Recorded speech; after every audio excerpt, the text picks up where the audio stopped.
Tokoh yang dipercayai di Gresik sejak awal datangnya, Raden Santri. Raden Santri atau Sayyid Ali Murtada merupakan salah satu tokoh yang dipercaya masyarakat Gresik sebagai penyebar agama Islam di Jawa dan sekitarnya, khususnya Gresik. Beliau adalah putra dari Syekh Ibrahim As-Samarkandi, dan juga kakak dari Sunan Ampel, serta sepupu dari Syekh Maulana Malik Ibrahim. Raden Santri juga dikenal sebagai Sunan Gisik yang memiliki arti seorang guru agama atau tokoh yang dihormati yang berada di daerah pesisir.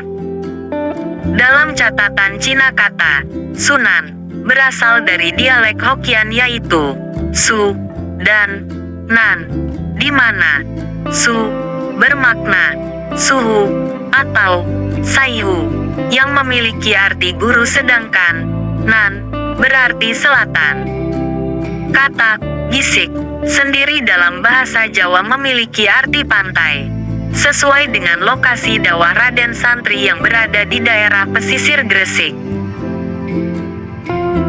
Ayah Raden Santri bernama Syekh Maulana Ibrahim As-Samarkandi bin Jamaluddin Akbar Han bin Ahmad Jalaluddin Han bin Abdullah Han bin Abdul Malik Al-Muhajir bin Alawi Amil Faqih bin Muhammad Sohibul Mirbat bin Ali Koli Qasam bin Alawi Sani bin Muhammad Sohibus Saumiyah bin Alawi Awal bin Ubaidillah bin Ahmad Al-Muhajir bin Isa Ar-Rumi bin Muhammad Anakib bin Ali Uraidi bin Jafar Sodik bin Muhammad Al-Bakir bin Ali Zainal Abidin bin Imam Husain bin Ali bin Abi Talib, suami Fatimah Az-Zahra binti Nabi Muhammad SAW. Ibu Raden Santri bernama Dewi Chandrawulan Chandrawati.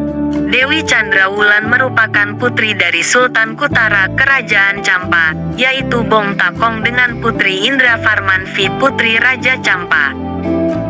Kakek Raden Santri, Bong Takong berasal dari suku Hui yang sudah beragama Islam, di mana mendapat tugas untuk menjadi pemimpin di komunitas Cina di Campa serta menjadi duta Cina untuk Campa yang dipilih oleh Laksamana Cheng Ho Sampobo atau Haji Mahmud Syams dari dinasti Ming.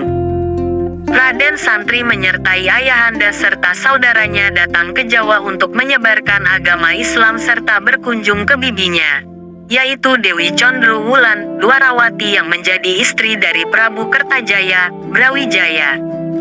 Kapal Raden Santri beserta rombongan tiba di sebelah timur Bandar Tuban, yang disebut Gisik sekarang bernama Gisikarjo. Pendaratan di Gisik dilakukan sebagai salah satu bentuk kehati-hatian, dikarenakan Tuban pada saat itu menjadi pelabuhan internasional Majapahit. 2. Dengan cara mendarat di tempat yang tidak terlalu ramai ini, Syekh Ibrahim As-Samarkandi memulai dakwahnya. Tidak lama setelah sampai di Tuban, ayahanda Raden Santri menderita sakit kemudian meninggal dunia dan dimakamkan di daerah pesisir Gesikarjo, Palang, Tuban. Setelah kematian ayahandanya, Raden Santri dan Sunan Ampel didampingi oleh Abu Hurairah, Raden Burereh.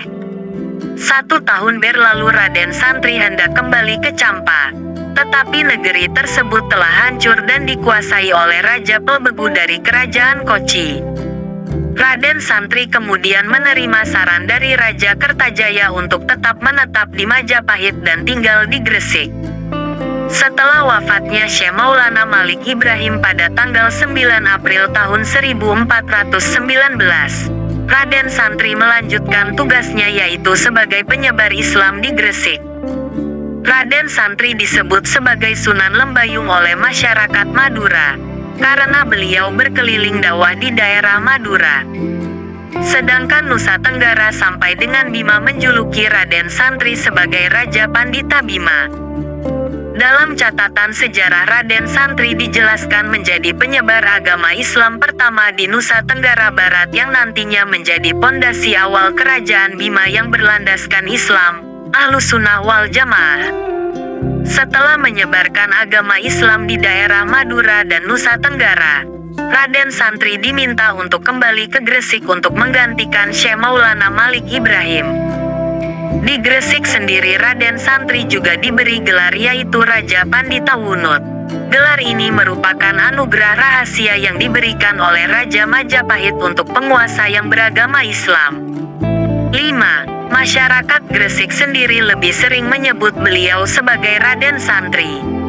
Terdapat pula nama lain atau gelar beliau, yaitu Dian Santri Ali, Raden Samad, Raden Atmaja, Ngali Murtolo, Ali Hutomo, Ali Musada, Sunan Lembayung Fadel dan Fadel As-Samarkandi.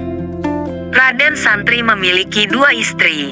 Yang pertama adalah Rara Siti Taltun dan kemudian menikah lagi dengan Dyah Retno Maningjum binti Arya Tejo.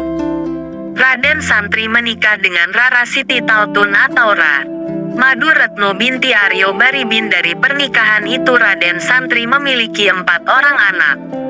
Anak beliau bernama Usman Haji, Sunan Ngudung, Haji Usman, Nyai Gede Tundo dan Ali Mushtar.